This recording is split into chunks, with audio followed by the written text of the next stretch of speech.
अस्सलाम वालेकुम। मेरा नाम डॉक्टर हसनैन ख़ान है और मैं consultant plastic and reconstructive surgeon हूँ। प्लास्टिक सर्जरी से मेरा ताल्लुक़ पिछले 15 साल से है, जिसमें से आखिरी 7 साल यानी जुलाई 2015 से अब तक मैं as head of department of plastic surgery Rawalpindi medical university काम कर रहा हूँ। प्लास्टिक सर्जरी का ब्रीफ इंट्रोडक्शन ये है कि ये 3 डिफरेंट तरह के स्किल हैं: cosmetic surgery, reconstructive surgery and burn. Plastic में जो कॉस्मेटिक कंपोनेंट है ये इंसान की खूबसूरती की सर्जरी है। खूबसूरती की सर्जरी मुख्तलिफ तरह के हो सकती है, जैसे कि सर से अगर शुरू करें तो hair transplant, brow lift, blepharoplasty, rhinoplasty या nose job, face lift, threads, fillers, botox, lasers, इसी तरह नेक लिफ्ट, ब्रेस्ट जॉब और एब्डोमिनोप्लास्टी या tummy tuck and liposuction. Reconstructive surgery जैसा कि नाम से ज़ाहिर है, इंसान के जिस्म में डिफरेंट तरह की रिकन्स्ट्रक्शन की ज़रूरत होती है। फ़र्ज़ करें अगर कोई मरीज़ को कैंसर है जिल्द का, उसको जब निकालेंगे तो उसके बाद रिकन्स्ट्रक्शन चाहिए होती है। इसी तरह कुछ पेशेंट को ट्रॉमा होता है तो उस पेशेंट में भी रिकन्स्ट्रक्शन चाहिए। इसी तरह उन पेशेंट में जिनको पैदाइशी तौर पे जिल्द या उन दूसरी बीमारियां हैं, जिस तरह कटे हुए होंठ, तालू का ऑपरेशन, पैदाइशी कान का छोटा होना या हाथ की एनॉमलीज, तो इनके लिए जो स्किल है वो रिकन्स्ट्रक्टिव सर्जन के पास होता है और वही प्रॉपर्ली ट्रेंड होते हैं। बर्न या जले हुए मरीज़ों का इलाज भी प्लास्टिक सर्जन करते हैं, जिनमें ना सिर्फ एक्यूट बर्न बल्कि पोस्ट बर्न रिकन्स्ट्रक्शन, जिस तरह मुख्तलिफ कॉन्ट्रैक्चर्स बन जाते हैं, उनका इलाज भी प्लास्टिक सर्जन करता है।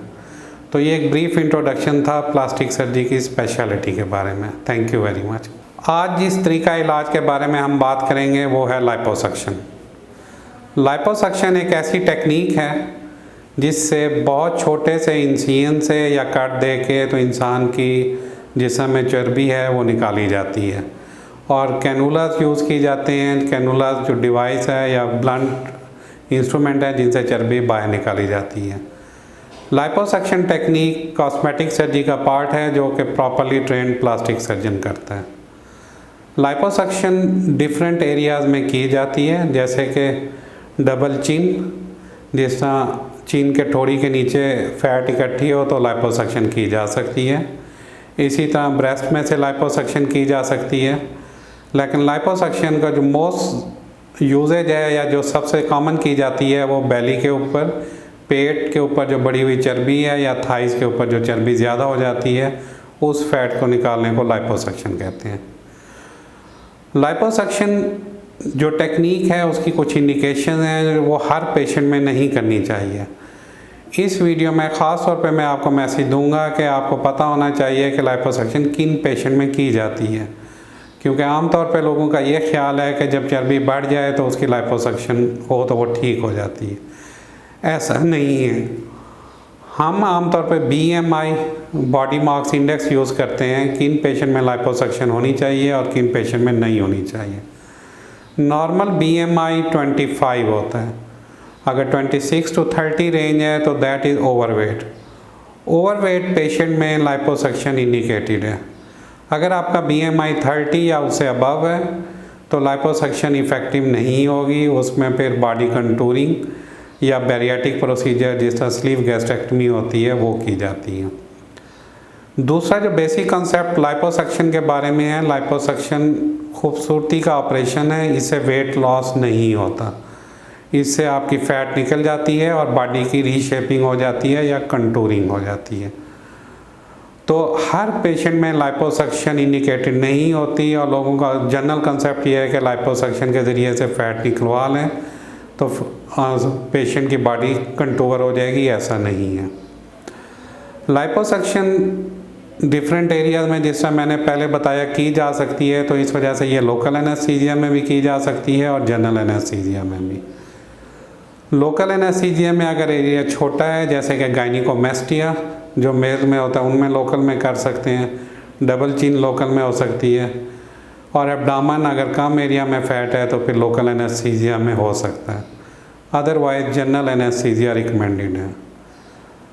लाइपोसक्शन की इसी तरह मुख्तलिफ टेक्निक्स हैं और मुख्तलिफ इंस्ट्रूमेंट से की जाती है, जैसे कि power assisted liposuction, suction assisted liposuction, laser के ज़रिए भी की जाती है और अल्ट्रासाउंड असिस्टेड भी होती है।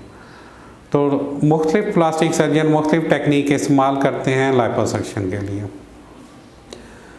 पोस्ट ऑपरेटिवली लाइपोसक्शन जब आपकी हो जाती है तो आपको कंप्रेशन गारमेंट या टाइट बैंडेज पहननी पड़ती है up to 3 to 6 month, depend करता है कि फ़ैट कितनी है।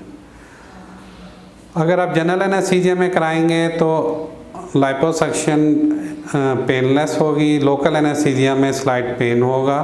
तो ये जो क्वेश्चन है आमतौर पे लोग पूछते हैं कि क्या ये पेनलेस प्रोसीजर है कि नहीं, तो ये उसका आंसर है। ऑपरेशन के बाद नॉर्मली 3 डेज़ तक पेन रहता है, उसके बाद सेटल होना शुरू हो जाता है। कुछ कॉम्प्लिकेशन हैं जो लाइपोसक्शन के साथ एसोसिएटेड हैं और कुछ सीक्वेलें हैं जो आमतौर पे होते हैं। कॉम्प्लिकेशन या सीक्वेले जो इमीडिएट हो सकते हैं वो सबसे इम्पॉर्टेंट है ब्रूजिंग। जिस एरिया में लाइपोसक्शन होती है तो उसकी डिसकलर हो जाता है, रेड या डार्क कलर के हो जाते हैं, उसे हम ब्रूज कहते हैं। Normally bruise 3 days to 3 weeks और सम टाइम 3 महीने लेता है सेटल डाउन होने के लिए। नंबर सेकंड है हीमाटोमा या सीरोमा फॉर्मेशन जो इमीडिएटली हो सकता है। तो हीमाटोमा या सीरोमा या तो निकाला जाता है या उसे सेटल डाउन होने दिया जाता है। ये सर्जन का डिसीजन होता है कि किस पेशेंट में क्या करना है। इसी तरह इन्फेक्शन भी एक कॉमन प्रॉब्लम हो सकता है, कम चांसेस है लेकिन भी हो सकता है। लेट कॉम्प्लिकेशन अगर लाइपोसक्शन की हम कंसीडर करें तो लाइपोसक्शन में जो है ना इम्बैलेंस हो सकता है। कुछ एरिया में लाइपोसक्शन ज़्यादा होगी, कुछ एरिया में कम, जैसे हम्प एंड बम्प्स हो सकते हैं, गिल्टियाँ पेशेंट को फील होती हैं।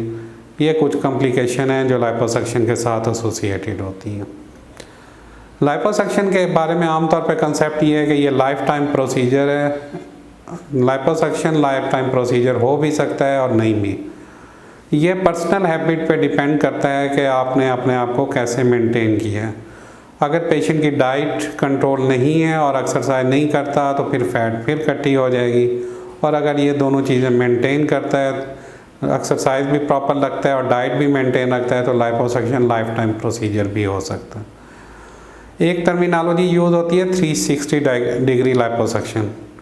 उसमें यह होता है कि पेट और बैक साइड दोनों पे at the same time liposuction की जाती है और उसे प्रॉपर कंटूरिंग आ जाती है। तो मैं आपको रिकमेंड करूँगा कि अगर आपका लाइपोसक्शन का प्लान है तो एक प्रॉपर प्लास्टिक सर्जन को कंसल्ट करें, क्योंकि ऑपरेशन से पहले वो देखेगा कि क्या आपको लाइपोसक्शन से प्रॉब्लम सॉल्व होगा भी कि नहीं। नंबर 1 प्रॉपर लाइपोसक्शन करेगा, क्योंकि ऑन ट्रेंड लाइपोसक्शन या कुछ क्वैक ऐसे भी हैं जिनसे जो बहुत मेजर कॉम्प्लिकेशन हुई हैं, जिस तरह एब्डोमिनल परफोरेशन और पेशेंट की डेथ तक हुई है। तो इस वजह से मेरी रिकमेंडेशन है कि एक ट्रेंड प्लास्टिक सर्जन को ही विज़िट करें। वो आपका ऑपरेशन भी प्रॉपर परफॉर्म करेगा और ऑपरेशन के बाद की कॉम्प्लिकेशन खुदा ना खास्ता अगर होती है तो उसे प्रॉपरली हैंडल करेगा। लाइपोसक्शन के बारे में अगर आपके कोई मज़ीद क्वेश्चन हैं तो नीचे दिए गए ईमेल एड्रेस या फ़ोन नंबर पे हमसे रब्ता करें या मैसेज करें ताकि हम आपको उन सवालों का जवाब दे सकें। Thank you very much.